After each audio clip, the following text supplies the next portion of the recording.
Sutra Teratai yang Menakjubkan Bab 23 Aktivitas Lampau Bodhisattva Baisaja Raja Shin Fasyang Sutra Teratai episode 1840 Berkah kebajikan dan kebijaksanaan yang murni dan sangat mendalam. Tathagata yang Maha Sadar memberikan pengajaran. Para makhluk memiliki berbagai wujud penampilan, esensi dan sifat. Apa yang diperhatikan, apa yang direnungkan, dan apa yang dipraktekkan. Bagaimana diperhatikan, bagaimana direnungkan, dan bagaimana dipraktekkan.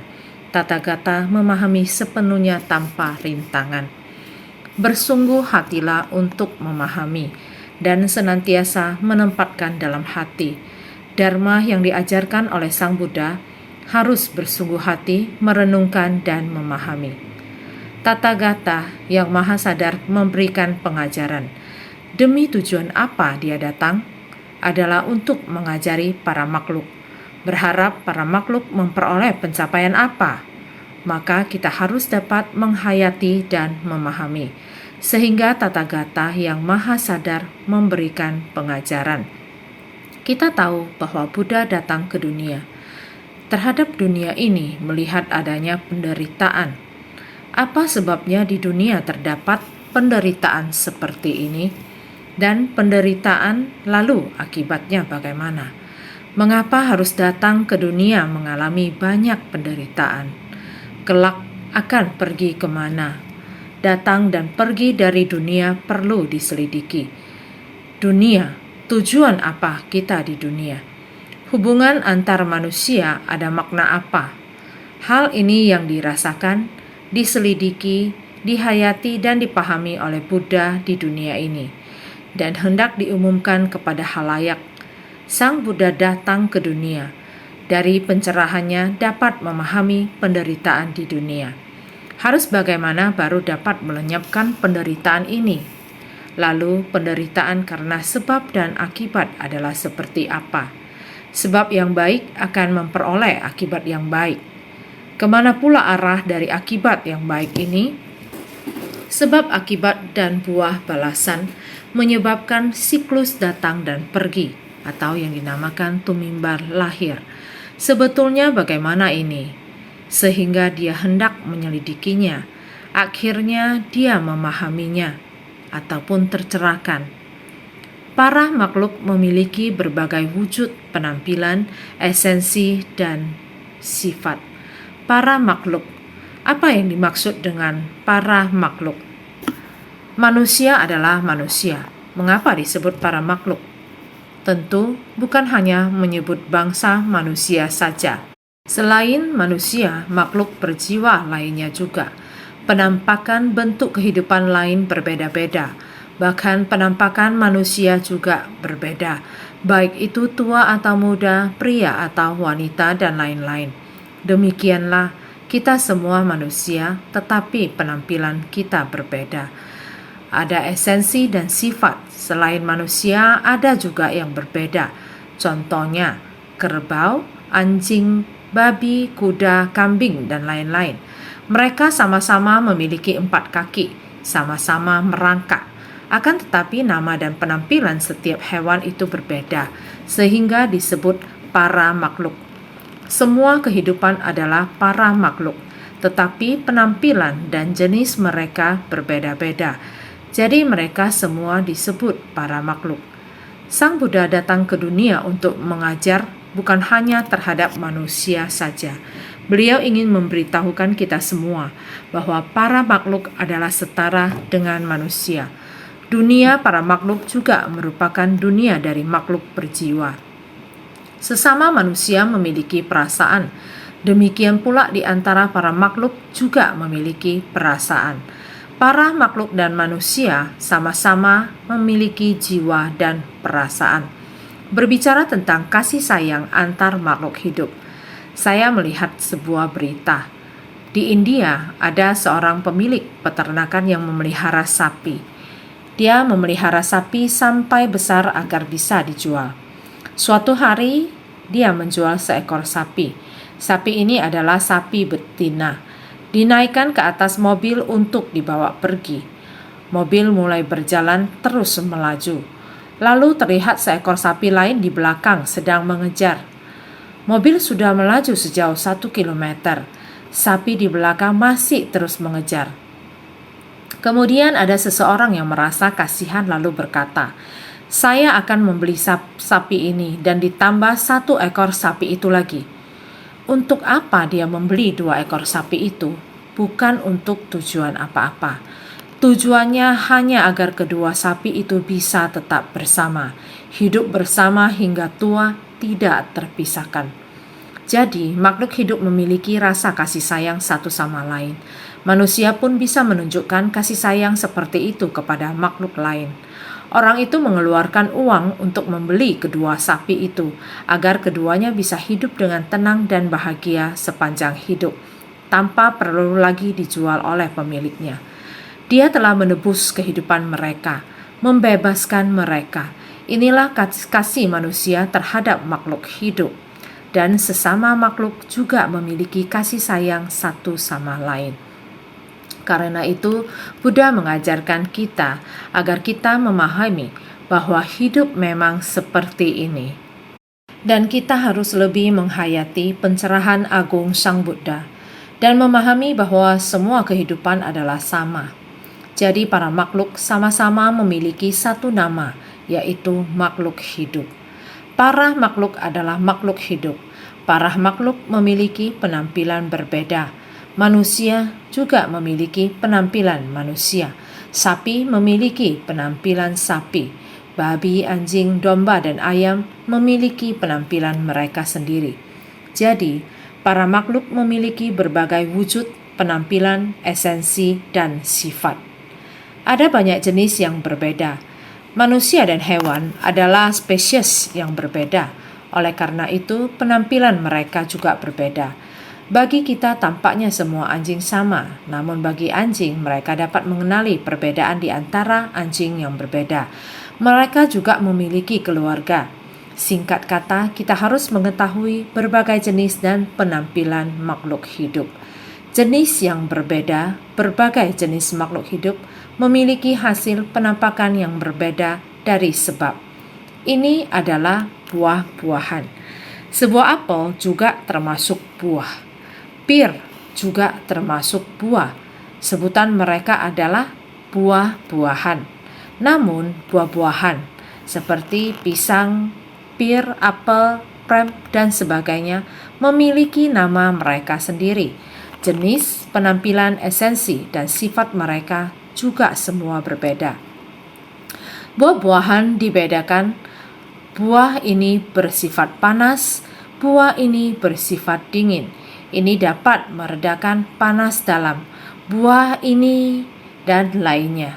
Oleh karena itu dikatakan kembali, jenis kelompoknya di dunia terdapat jutaan ribu jenis, bersama-sama berada di dunia ini.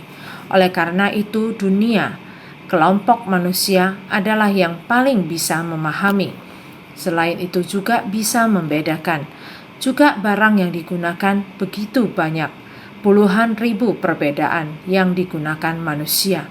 Manusia yang merusaknya. Terhadap manusia yang diandalkan kehidupan manusia juga berada di antara segala sesuatu di dunia ini.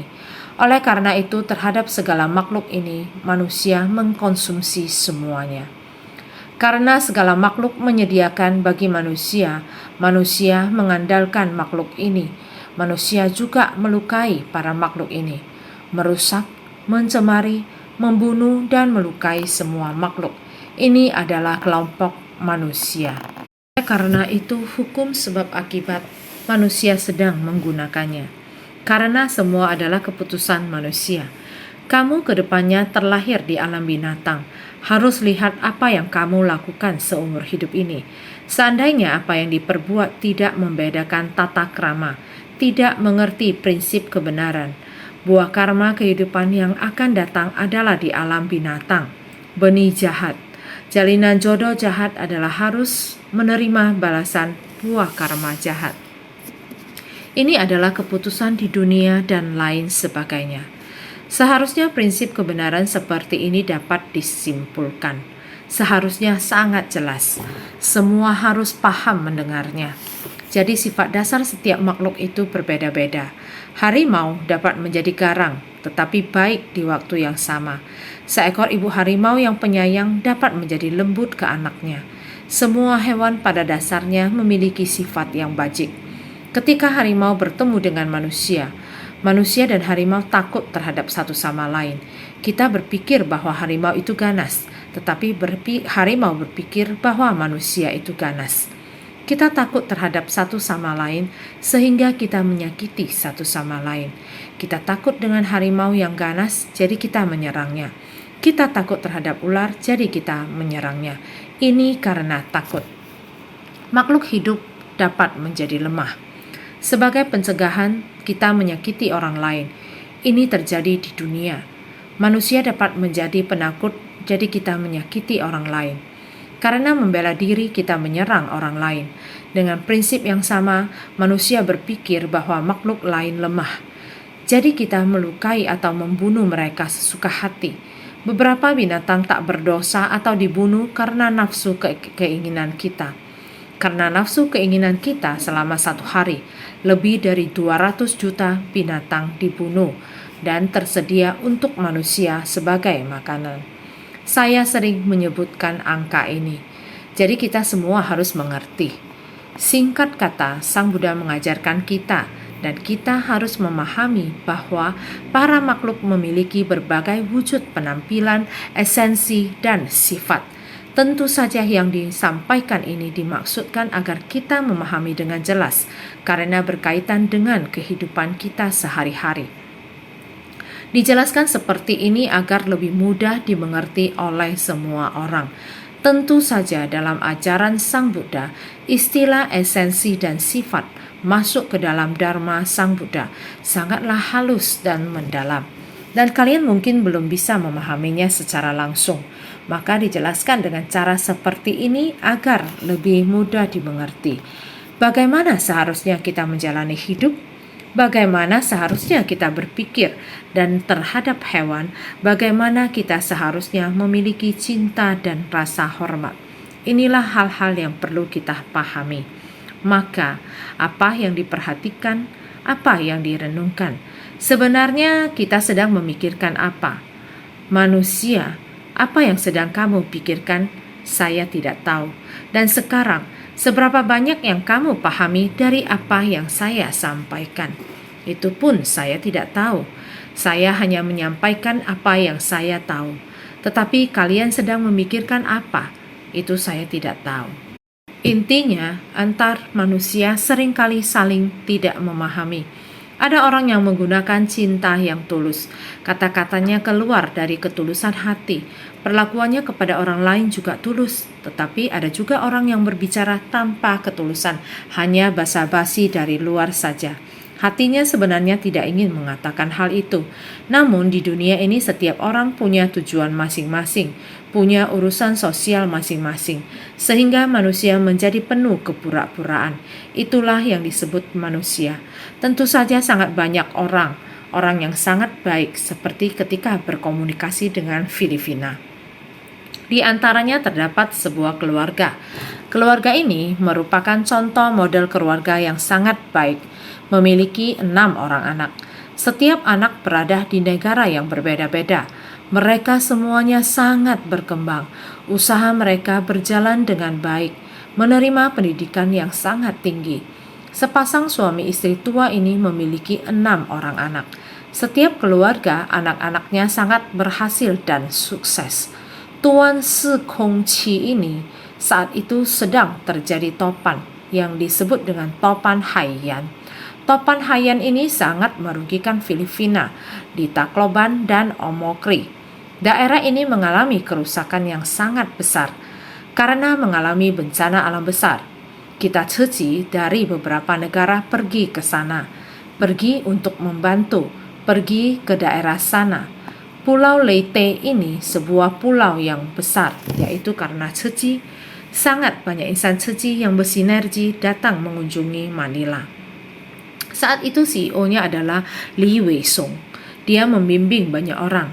Insan suci dari Manila mengunjungi daerah-daerah tersebut. Masing-masing insan suci sumbangsi dari kekuatan setiap orang. Juga masih ada sangat banyak barang dari luar wilayah untuk pertolongan harus dikirimkan via laut. Saat itu wakil CEO yang saat ini adalah CEO pada tahun 2020. CEO dan wakil CEO dan beberapa orang pimpinan semuanya dikumpulkan. Masing-masing orang bertugas untuk pekerjaannya masing-masing. Sehingga saat itu ketika pergi ke sana, wah, bencana yang terjadi begitu besar, membuat sangat banyak orang tidak memiliki rumah untuk berpulang.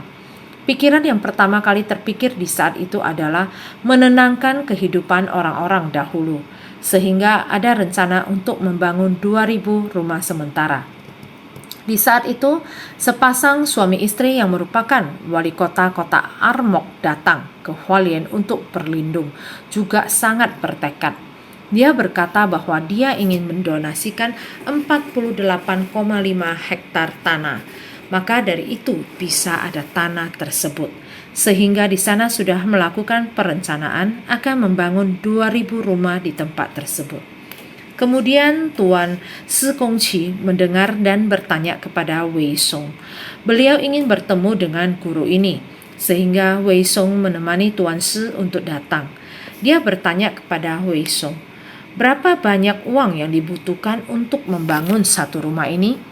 Wei Song memberitahukannya, sekitar 100.000. Rumah yang sederhana membutuhkan 100.000 peso Filipina. Mau membangun berapa banyak rumah? Estimasi 2.000 unit rumah, sehingga dia menyumbangkan 100 juta.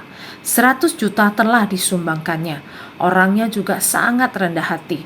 Beliau tidak menginginkan orang lain mengetahuinya.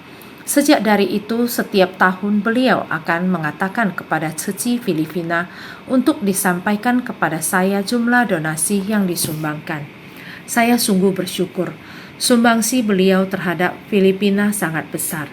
Ketika melakukan koneksi melalui internet dengan keluarga ini, wah, semua berkumpul. Setiap keluarga adalah keluarga baik. Rupanya ini berkat didikan Tuan Si. Anak-anak dididik untuk rajin dan hemat. Beliau sendiri juga begitu. Namun, di dalam hal berdana, beliau sangat rela. Setiap orang anaknya juga mendukung apa yang ingin dilakukan orang tua mereka. Melihat keluarga yang penuh berkah ini yang berkumpul di tempat itu pada waktu bersamaan. Ini adalah menantu, ini anak, dan seterusnya. Memperkenalkan kepada saya. Yang terlihat oleh saya adalah sebuah keluarga besar yang bahagia. Mereka mempunyai tekad luhur, memberikan kontribusi sangat besar bagi Filipina. Karena mereka percaya apa yang dilakukan Ceci. Setelah mendengar saya berbicara dalam konferensi video, beliau kembali mengatakan ingin berdana.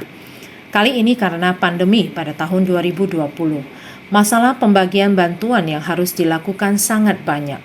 Beliau menyumbangkan lagi 5 juta peso. Ini adalah niat. Dengan demikian, apa yang diperhatikan, apa yang direnungkan, dan apa yang dipraktekkan, bagaimana diperhatikan. Ini semuanya karena satu niat pikiran.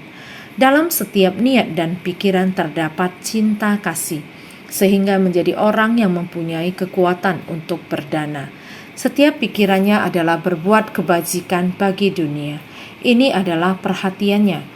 Maka ketika kita, setiap orang mempunyai perhatian seperti ini, dunia ini akan menjadi dunia yang damai dan harmonis, yaitu dunia tanah suci. Jadi apa yang diperhatikan, apa yang direnungkan, dan apa yang dipraktekkan. Bagaimana kita melatih diri? Kita melatih diri dan melatih kebajikan di dunia ini. Dengan melatih kebajikan, kita mewariskan kebajikan ke dalam keluarga. Lihatlah, anak cucunya pun memiliki kebajikan yang sama. Jika kita memiliki harta, kita gunakan untuk membantu sesama. Jika kita memiliki kebajikan, kita wariskan kepada anak cucu kita. Prinsip yang sama, inilah ajaran yang ingin disampaikan kepada kita. Jadi, bagaimana direnungkan dan bagaimana dipraktekkan. Sebenarnya apa isi pikiran kita? Isi pikiran. Jika isi pikiran dan tindakan kita benar, inilah yang disebut mempelajari ajaran Buddha. Inilah menapaki jalan Bodhisattva. Inilah cara berpikir dan cara menapaki jalan Bodhisattva. Bagaimana dipraktekkan? Inilah cara melatih kebajikan.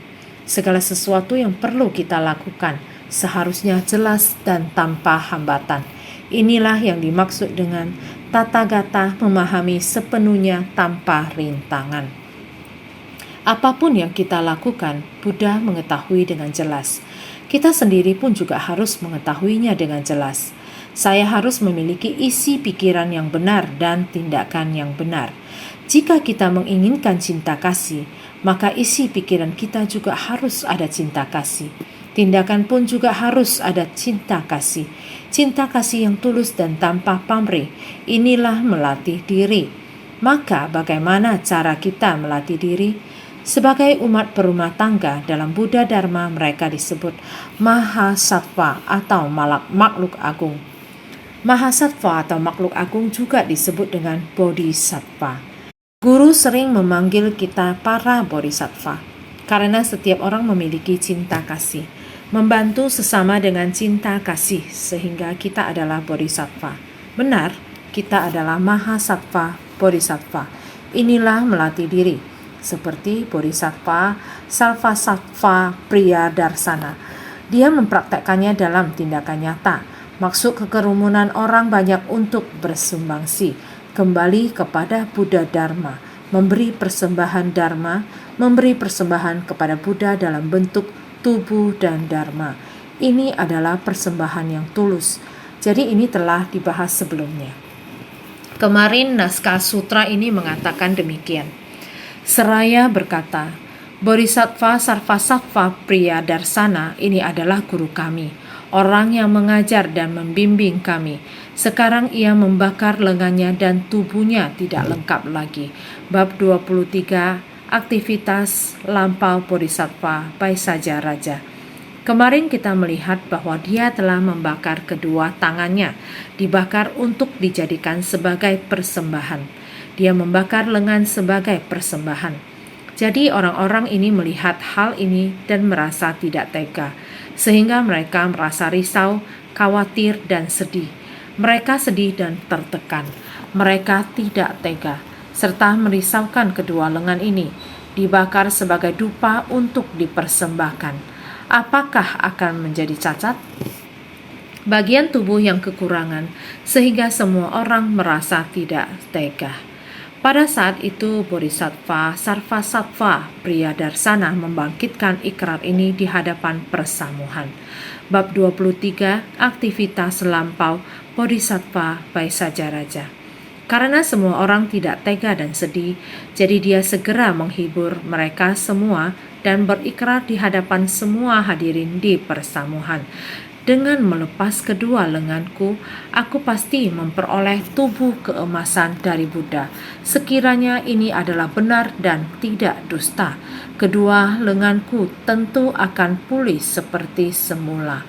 Bab 23, aktivitas lampau Bodhisattva Paisaja Raja. Ini untuk membuktikan bahwa saya telah merelakan kedua lengan ini, tetapi saya dapat memperoleh tubuh keemasan dari Buddha. Saya menggunakan tubuh saya untuk membuktikan, sekiranya ini adalah benar, kedua lengan saya akan pulih seperti semula. Ini adalah naskah sutra sebelumnya. Naskah sutra selanjutnya mengatakan, setelah membuat ikrar ini, kedua lengan pulih dengan sendirinya. Ini dikarenakan Bodhisattva ini memiliki berkah kebajikan dan kebijaksanaan yang murni dan mendalam. Bab 23, aktivitas lampau Bodhisattva Paisaja Raja. Kita sudah mengerti bagian naskah sutra ini. Dengan kekuatan ikrar membakar lengan seperti ini sebagai persembahan pada relik, sehabis membangun ikrar, lengannya pulih kembali seperti semula. Lengannya diperagung oleh 100 berkah. Artinya wujud lengannya telah sempurna. Sebagai hasil dari adanya tanda keagungan 100 berkah, Kemudian lengan juga memiliki arti mampu memindahkan dan mengangkat beban.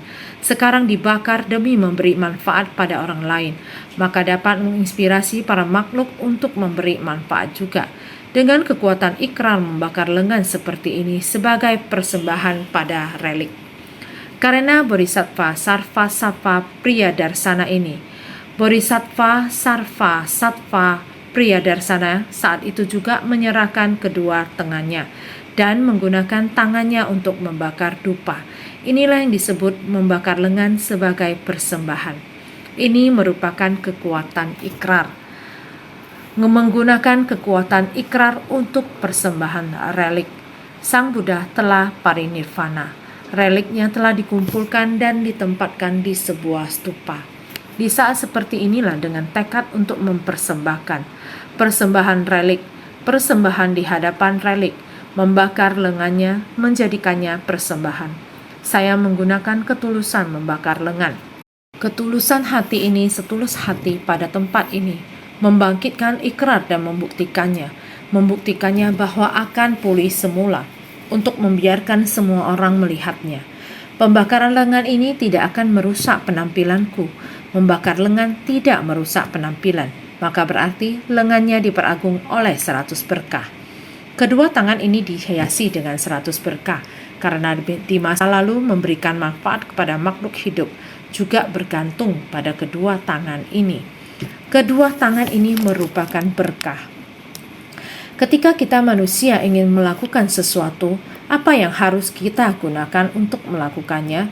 Gunakan dua tangan untuk melakukannya. Jika hatimu ingin berbuat baik, engkau harus mengulurkan tanganmu untuk melakukannya. Inilah yang disebut dengan berbuat baik.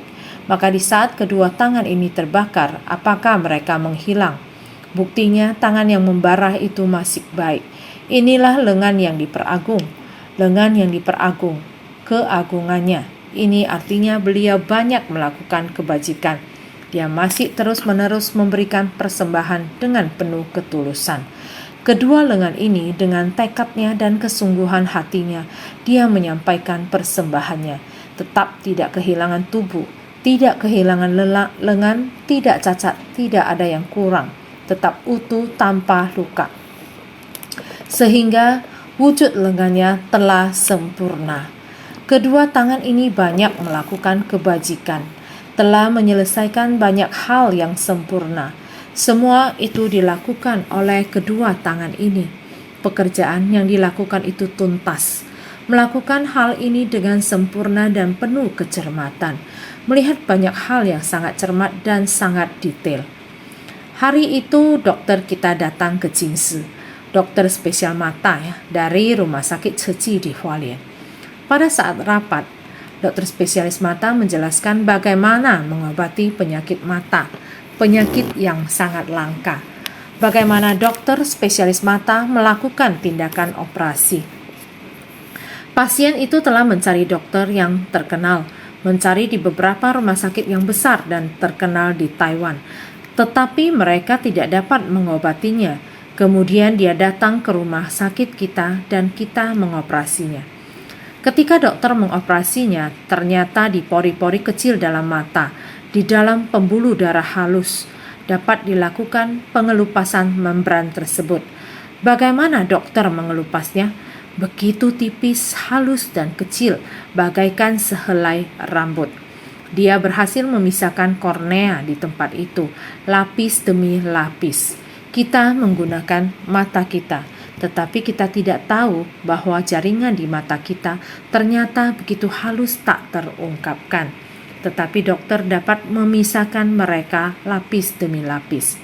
Ketika saya melihat laporan dan sharing dari mereka, foto itu dengan menggunakan foto satu persatu, ditampilkan satu persatu seperti slideshow menggunakan gambar. Dengan visual yang hidup dan bergerak, begitu halus dan teliti. Sungguh luar biasa ya detailnya. Bisa melihat langsung proses operasi di tempat seperti itu. Sungguh bukan hal yang sederhana. Oleh karena itu gambaran itu sungguh sempurna. Bagaimana kedua tangan itu bisa dipulihkan kembali? Bagaimana bisa dikembalikan menjadi utuh dan sempurna? sebagai hasil dari adanya tanda keagungan 100 berkah. Ini benar-benar kedua tangan, karena lengan yang sempurna adalah sepasang tangan yang sangat serbaguna. Sekarang kedua tangan itu sedang dalam pemulihan, bahkan lebih halus dan lebih sempurna daripada sebelumnya. Pada masa itu di zaman Sang Buddha, belum ada keahlian tangan yang sehalus itu untuk menciptakan sistem medis yang begitu canggih. Tapi saat ini kedua tangan itu terlihat begitu halus. Kedua lengan saling melengkapi, tidak ada yang tidak sempurna. Manusia, dunia medis, tubuh kita, semua fungsi tubuh tidak boleh ada yang kurang satu pun. Dalam fungsi tubuh ini terdapat kelembutan dan ketelitian yang luar biasa. Seperti saat kita melihat jaringan mata yang begitu halus. Bila ada penyakit, manusialah yang harus mengobatinya. Dengan membukanya lapis demi lapis, ini mengandalkan kedua lengan. Kedua lengan tersebut sangat terampil, sangat halus dan teliti, sangat sempurna, sehingga dapat memulihkan kekuatan penglihatannya.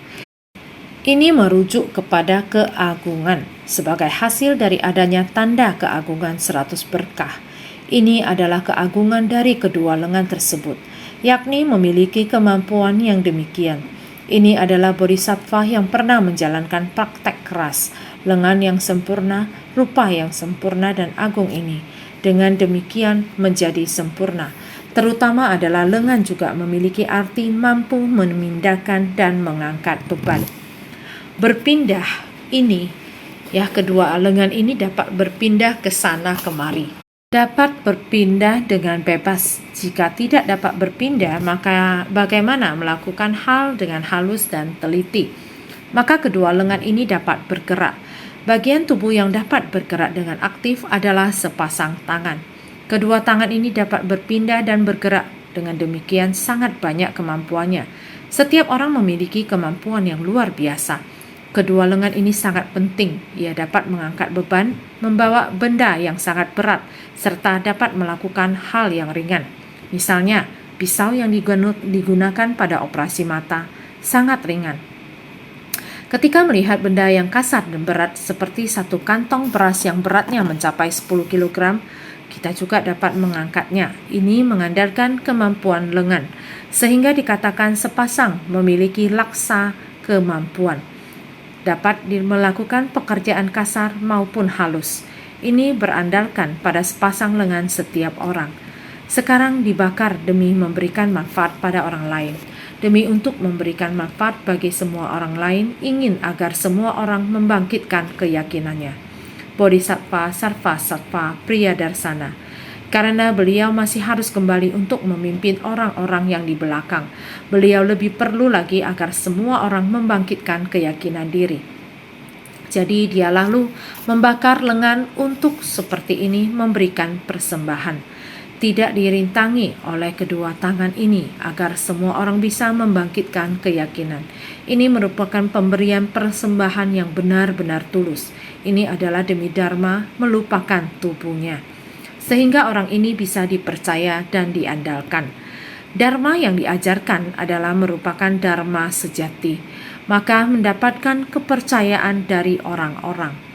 Keyakinan adalah sumber dari jalan kebenaran dan induk dari segala pahala kebajikan.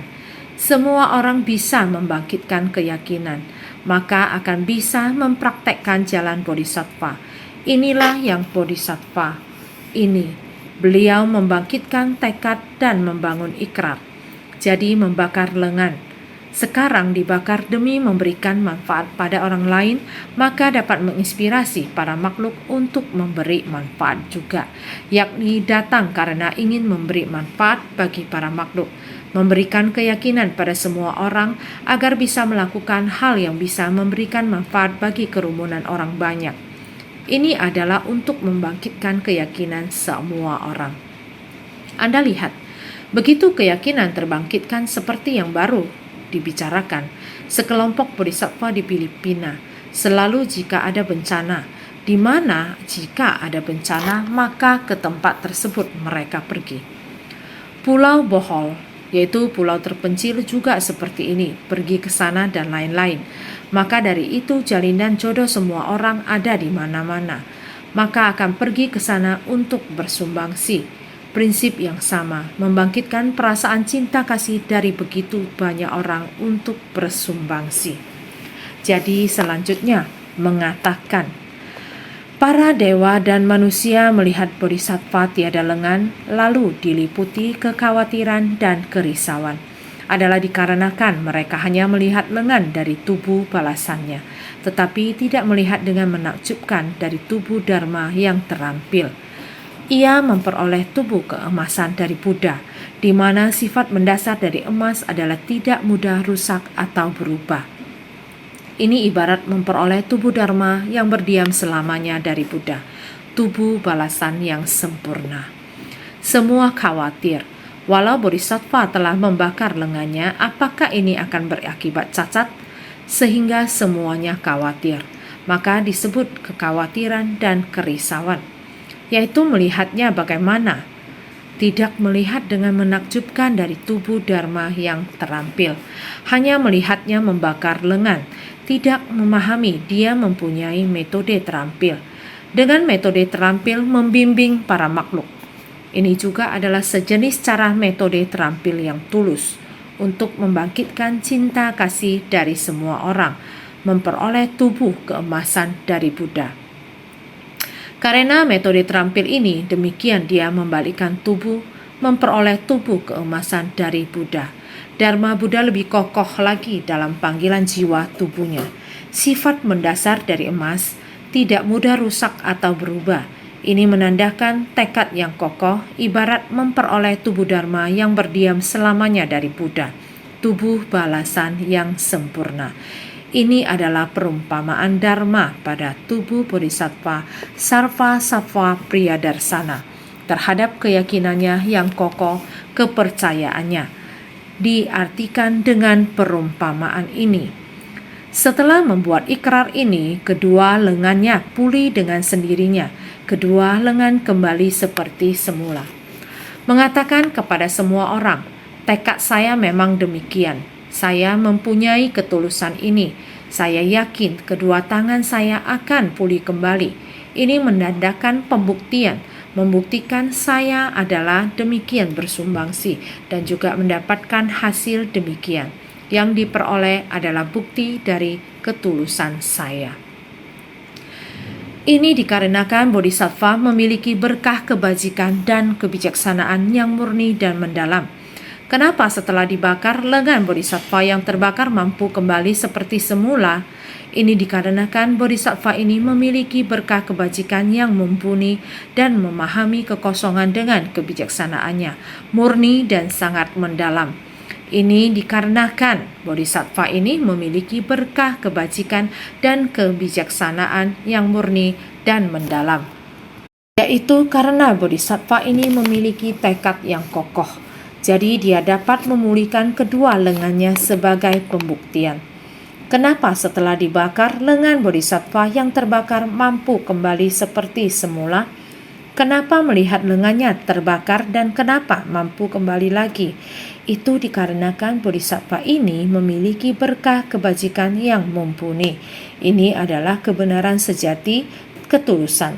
Jadi memiliki berkah kebajikan yang mumpuni. Demikian berpikir, demikian melakukannya, yaitu memberi manfaat kepada para makhluk, bukan demi dirinya sendiri. Jadi memahami kekosongan dengan kebijaksanaannya. Dia mengetahui bahwa tubuh ini pada dasarnya adalah kosong. Tubuh ini dari sejak kecil sampai dewasa, sampai tua, di kemudian hari akan kembali kepada kekosongan. Ini pada akhirnya akan tiada. Jika menyayangi tubuh ini tidak dapat berbuat sesuatu bagi orang-orang, maka tubuh ini juga tidak berguna. Dia memanfaatkan waktu, meminjam dan menggunakan tubuh ini. Tekun bersemangat dengan Dharma. Ini merupakan meminjam dan menggunakan tubuh ini. Dharma barulah kebenaran sejati. Prinsip kebenaran adalah kekal abadi. Jadi meminjam tubuh ini untuk kembali kepada tubuh Dharma dari kebenaran sejati. Maka ini dikarenakan bodhisattva ini memiliki berkah kebajikan yang membumi dan memahami kekosongan dengan kebijaksanaannya. Dia memahami segala sesuatu di dunia ini. Semuanya tidak luput dari terbentuk, bertahan, rusak, dan musnah. Lahir, menjadi tua, sakit, dan mati. Muncul, berlangsung, berubah, dan lenyap. Tekad kita sudah kokoh. Dengan munculnya keyakinan ini, dia memperkokoh keyakinan hatinya. Jadi murni dan sangat mendalam. Demikianlah, dikarenakan alasan ini ia membakar tubuh dan tubuh terlahir kembali, membakar lengan dan lengan pulih kembali, sebab ia tidak berdiam dalam tubuh ini. Sesuai dengan sifatnya yang murni dan mendalam, semuanya muncul dari kekuatan berkah kebajikan dan ketulusan tertinggi, keajaiban dari kebijaksanaan dan kekuatan gaibnya. Ini bukan karena pada saat ini ia menampakkan hal yang tidak biasa untuk menyesatkan orang banyak. Dikarenakan alasan ini, karena seperti ini, jadi membakar tubuh dan tubuh terlahir kembali. Mengatakan membakar tubuh ini, sebenarnya tubuh ini telah terlahir kembali. Membakar lengan dan lengan pulih kembali. Membakar lengan sebelumnya adalah membakar tubuh. Jadi sudah melewati satu kehidupan dan terlahir kembali lagi. Terlahir kembali di kehidupan ini dan membakar lengan lagi, sebab ia tidak berdiam dalam tubuh ini. Menjelaskan bahwa tubuh ini tidak abadi. Dulu membakar tubuh sudah meninggal. Terlahir kembali dan melanjutkan pembinaan diri. Membakar tangan tadi pada dasarnya memang tidak berdiam. Tubuh sebelumnya, tubuh saat ini sama-sama dijadikan persembahan. Tetapi sesuai dengan sifatnya yang murni dan mendalam. Ini adalah sifatnya. Sifat setiap orang berdiam selamanya. Sifat adalah abadi. Kita melepaskan tubuh ini, sifat kita tetap sama.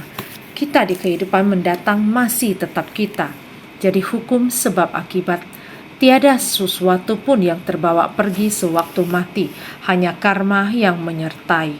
Berkah kita mengikuti kita ke kehidupan selanjutnya. Karma buruk kita juga mengikuti ke kehidupan mendatang. Pembinaan diri saat ini, berkah dan kebijaksanaan yang diperoleh saat ini juga akan terbawa ke kehidupan mendatang. Jadi semuanya muncul dari kekuatan berkah, kebajikan, dan ketulusan tertinggi. Kita jika hendak memupuk berkah dan kebijaksanaan, maka sepanjang hidup ini harus baik-baik berlatih. Keajaiban dari kebijaksanaan dan kekuatan gaibnya ini bukan karena pada saat ini ia menampakkan hal tidak biasa untuk menyesatkan orang banyak. Para bodhisattva, pahamilah dengan sungguh hati. Naskah sutra ini pendek-pendek, tidak butuh waktu lama untuk membacanya. Kita setiap hari seperti ini. Kita dengan naskah sutra yang bagian-bagian kecil. Sebenarnya di dalamnya mengandung prinsip kebenaran yang tidak habis dibicarakan. Sebelumnya sudah mengatakan begitu banyak masalah dunia. Sutra teratai adalah dengan masalah dunia untuk menjelaskan sutra teratai. Jadi kita sekarang ada urusan di dunia. Kita mengerjakan urusan dunia untuk memahami prinsip saat ini. Jadi semua orang harus sangat bersungguh hati memahami urusan dunia. Prinsip kebenaran dari sutra teratai harus setiap saat bersungguh hati. Kan